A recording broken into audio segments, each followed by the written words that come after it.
Hello বন্ধুরা, সবাই কেমন আছেন? হাপ্পা অ্যান্ড মাম্পি কিচেনে সবাইকে স্বাগতম। আমার আজকের রেসিপিতে আছে ছোলার রেসিপি। আজকে আমি ছোলার রেসিপি করে দেখাবো। ছোলার রেসিপির জন্য আমি এই ছোলাগুলো 5 থেকে 7 ঘন্টা ভিজিয়ে নিয়েছি। এই ছোলাগুলো আমি জল গরম করে সিদ্ধ করে নেব। কড়াইতে কিছু পরিমাণ জল দেই।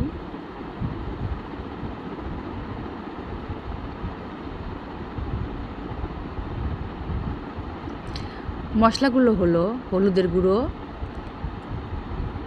ধনে সজের গুঁড়ো, জিরা বাটা, ঝালের গুঁড়ো, আদা রসুন আমি একত্রে বেটে নিয়েছি।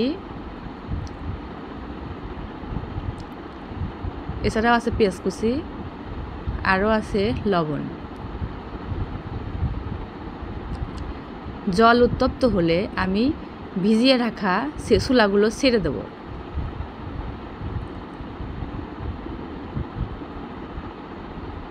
একটি ঢাকনার সাহায্যে ঢেকে দেব। মাঝে মাঝে উঠে ঢাকনা উঠিয়ে আমি নেড়ে দেব।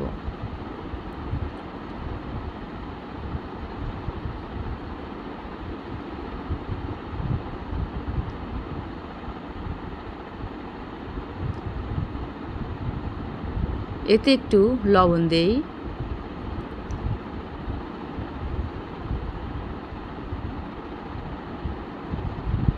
আবার ঢেকে দিই।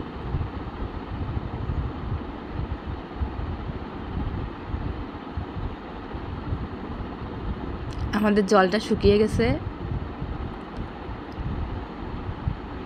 আমি একটি উঠিয়ে দেখব আমাদের ছোলাগুলো সিদ্ধ হয়েছে কিনা। ছোলাগুলো সিদ্ধ হতে আমাদের 15 মিনিট সময় লেগে গেল।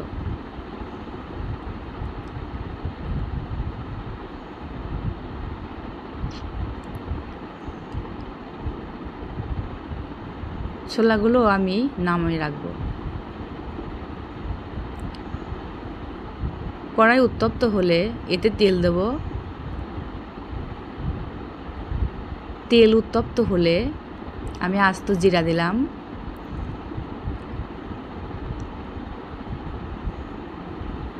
এতে পেঁয়াজ কুচি,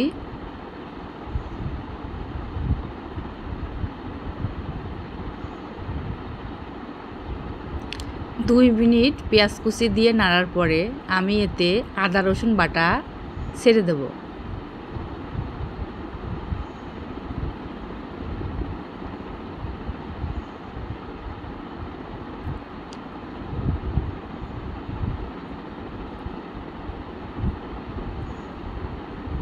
আমাদের রসুনের সেন্ট চলে এসেছে, অনেক সুন্দর একটা সেন্ট। এখন এতে কিছু পরিমাণ জল দেব।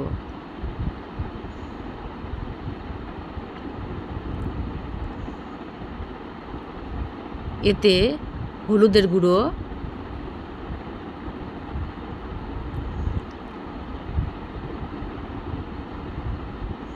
ধনে সজের গুঁড়ো,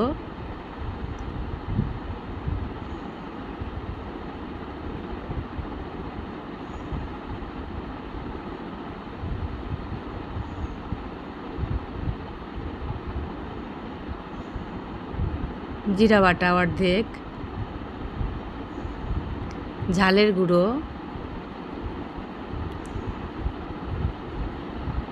একটু লবণ দিয়ে নাড়তে থাকি। জলটা শুকিয়ে চলে এসেছে। এখন আরও কিছু পরিমাণ জল দিই।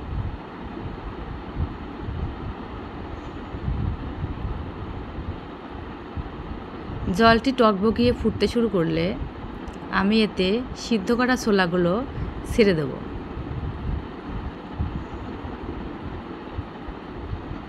বন্ধুরা, রেসিপিটি বাড়িতে ট্রাই করবেন।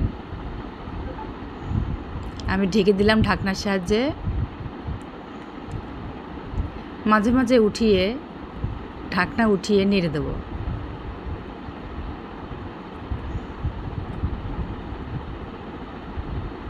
এতে কাঁচামরিচ,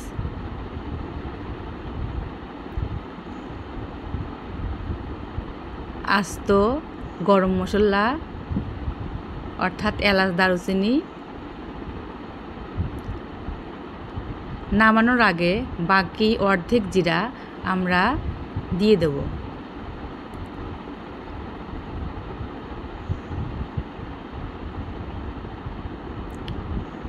একটু নাড়াচাড়া করার পরে আমরা রেসিপিটি নামিয়ে রাখব।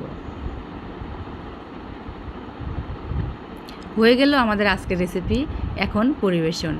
বন্ধুরা, ভিডিওটি ভালো লেগে থাকলে অবশ্যই লাইক করবেন, কমেন্ট করবেন, শেয়ার করবেন। আর নতুন নতুন রেসিপি পাওয়ার জন্য আমার চ্যানেলটি সাবস্ক্রাইব করবেন। এতক্ষণ আমার চ্যানেলের সাথে থাকার জন্য সবাইকে ধন্যবাদ।